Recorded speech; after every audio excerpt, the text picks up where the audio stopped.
Okay, well, I've always had a big interest in art and music, and then in 2003, I had a few years prior to that where I wasn't listening to much music, and in 2003 I went, I need some new music. So I went to a record store back in the day when they had CDs, remember those? Right. And you could go to a store and put on the headphones and listen to a couple of tracks. So I liked international music, and in the US, international music seems to mean Irish or something, and I went, yeah. So I tried different genres, and finally the only thing left was rap and hip hop, and I put on the one that was the lead CD at that time. I had read about the artist before, but I had never heard him. It was Nelly, and he had that album out called Nellyville. And I pressed play, and that first track came on, and it changed my life. I got interested in hip hop because it's a song of social justice, but it's a step away from the blues. People aren't feeling sad, they're just kind of on the come up. In 2007, I decided to go to Ghana. I had never been there, and I always like to go somewhere I've never been before. And plus, I had read in some article that Ghana was the center of West African hip hop, and I went, that'd be great. Let me go check that out. So I went there and met all kind of artists, some that were and still are quite well known in Ghana. They're very approachable people. And then when I came back, no, I'm sorry, while I was still there, I met with a local rap artist in Cape Coast. He goes by the name of Ambassador. And Ambassador and I started talking about the fact that I have noticed that there is such great educational potential in hip hop. First of all, most school is really boring for young people, and you have to meet people where they are. And the people are already listening to hip hop, so you can reach them through the music. And we formed a foundation there in Cape Coast, is all registered legally and everything, called Rhyme and Reason Foundation. And we had two events in Ghana, one in Cape Coast and one in the nearby community of Elmina. And we had performing artists, we had professors who came over from the US to do scholarly presentations on hip hop culture. And we had a rap artist and a DJ from here in Jackson who came over. It was Kamikaze, who used to partner with David Banner in Crooked Lettuce, and DJ Fingerprint. Then I moved to Mississippi in 2009 and set up the foundation here in Jackson. There's such a great wealth of rap artists here in Jackson and throughout the state of Mississippi that it's a perfect place for it. And since that time, because my field is education and writing and photography, since that time we've been producing these books. Hey, yeah. Telling our own stories. And it's writing and art by young people in about 15 different countries and cultures. So this is the 2019 issue. I'm currently working on just wrapping up all the content for this year's issue. And this has been an amazing journey. It brings people together across countries and cultures and even perceived divisions, like maybe people belong to different religions or different ethnicities, and it brings people together in common ground. So it really helps to make world peace. I just always have been a person who enjoys bringing people together who benefit from one another. So that's the main underlying ground of it, that when I see someone interesting and talented and he or she may need a little boost or their life could be enriched, I always think maybe I can help out with that. I don't know that I get any particular credit. It's the credit of the talented people who get together. But one thing that came to my mind while you were mentioning that, like anything that benefits local artists, we've been able to give opportunities for them to perform. You know, we have hip hop, we have in the past had hip hop live event shows, you know, and we have a lot of people come out for those and perform. And it's just such a joyous thing. And at every one of those, we've had someone in the field of either rap music or other aspects of hip hop culture who has been present and participated in the event. Like, for example, we had events here in Jackson and we've had Ghanaian artists come over. Last year, May, we had an Ethiopian art exhibition here that was about 60% Ethiopian graffiti art. and we were able to have Teddy Yo, who is Ethiopia's best known rap artist, and we've worked with him for years. He was able to come over for that and be at the opening ceremony and perform and everything. And then also Lee Jared, who's a very interesting Ethiopian guy. He's a comedian and he's also a graffiti artist. So he came over too. So it was just a nice opportunity for the people of Mississippi to meet all these totally cool people from other places, and for the people who are from those places to feel the warmth and the talent and the charm of Jackson, Mississippi. Mainly what we do, it kind of, we have our slogan here on the cover. I don't know if you can see that: Yep. education, collaboration, celebration. Loved that. That's kind of what we're about. Bringing people, education means a lot of things. It probably does include sitting on a hard chair listening to relatively boring things for 12 years. You probably got to do that too, at least.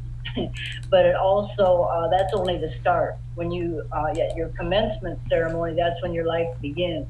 And so that's your opportunity to keep learning, be a lifelong learner in things that interest you and things that are of genuine benefit to other people.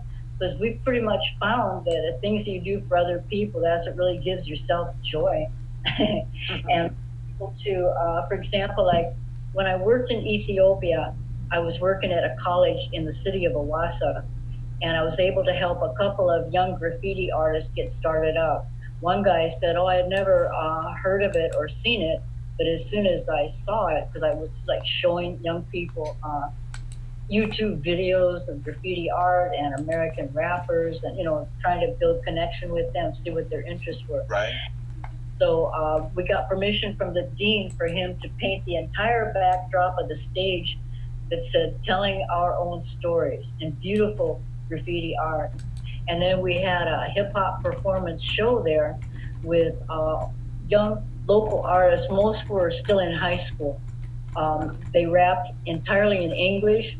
Very few people in Ethiopia speak English, and they were just really powerful. And one young artist's mother had never seen him perform, and she gave me a heartwarming comment. She said, "Thank you for opening my eyes to my son's talent."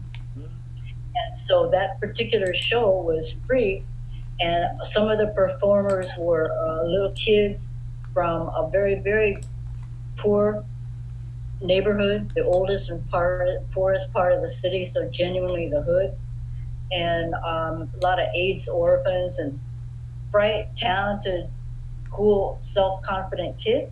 And they came and performed. They did an opening, a little English language rap, and so it's bringing people together across countries and cultures and socioeconomic levels, and bringing them together across the generation.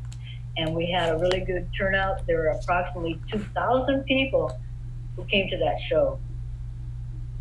2,000 people, So that's the kind of thing we do. And then those young artists, a few months later, I was back in the U.S. temporarily, and some of the young people from Ethiopia contacted me and said, "Carol, the U.S. Embassy is going to have a hip hop show.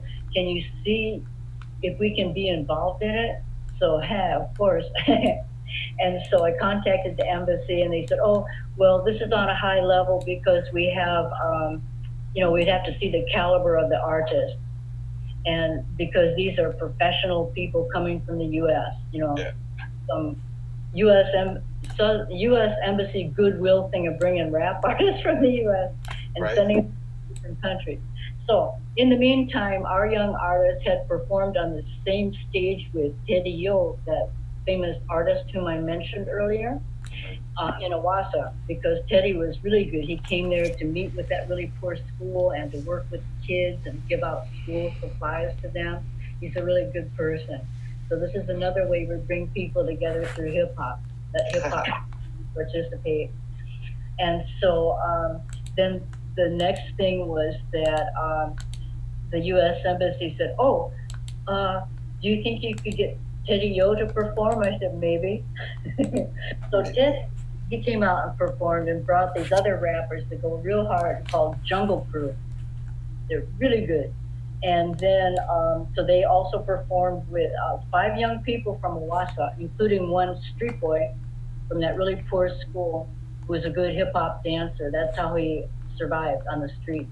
He would dance and people would give him little money for food. So hip hop saves lives. Right. So Hip hop saves lives. for real. And so that young street boy got to come to Addis, the capital, be up at a hotel. The U.S. Embassy paid each of the performers $50 a day per diem, which is a huge fortune in Ethiopia. So everybody was ecstatic. So that's the kinds of things we can do just to build connections and networking and give people a showcase for their talent and connect them up with people who might be of great interest to them in terms of someone who can also mentor them. And we kind of consider ourselves mentors, mentors, networkers. A couple of things we've been able to do, for example, one thing that came to mind a little earlier when we were talking about benefits to the local artists here in Mississippi, one of the people who from Ghana who has been to two of our events here in Jackson is Kwalkese. He's one of the top rap artists of Ghana. He was the top one, but about 10 years ago, so everyone still reveres him highly. But there's some other artists up now too. But Qual came here a couple of times, and I've always liked his music because he goes hard. He really tells the truth about things. And we were able to connect him up with a really good Mississippi rap artist named P-Boy Stone, who now lives in Atlanta. And through that collaboration, they did an online track together called Underdog. And then they were both here at an event we had where there were young people from Jackson who attended our event. All our events are free. And they performed their songs, so it was like a world premiere. So that was a real highlight, I think. Another thing is that we've been able to support some young people from the hip hop community in school. That's an important thing because in a lot of kids can't afford to go to school in a lot of African countries, and they all want to. Here in the U.S., people have to go and they don't want to go. Right. But there they all want to go. They really value education highly. So we, are able to offer what we call scholarships. One of the ones recently was to a young lady in Kampala, Uganda, who's a very good rapper, and now she's going into filmmaking. She already graduated. Now she's going into filmmaking. Oh, wow. We were helping her with her film course too, but now I think it's postponed due to the coronavirus. And then also a young guy in Barara in western Uganda who had been a street boy because his parents both died. And we're able to help him get into school and to graduate from high school. And now he's an up and coming recording artist. Oh, wow. I know. So, this is the people we choose is the people who are, you can't help everybody, but you got to help somebody.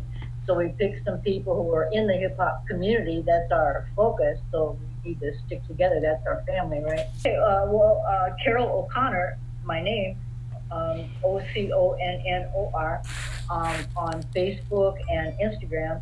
And then also our website. Please check that out when you have time. It's rnrfoundation.org. RNR being for Rhyme and Reason, of course. rnrfoundation.org.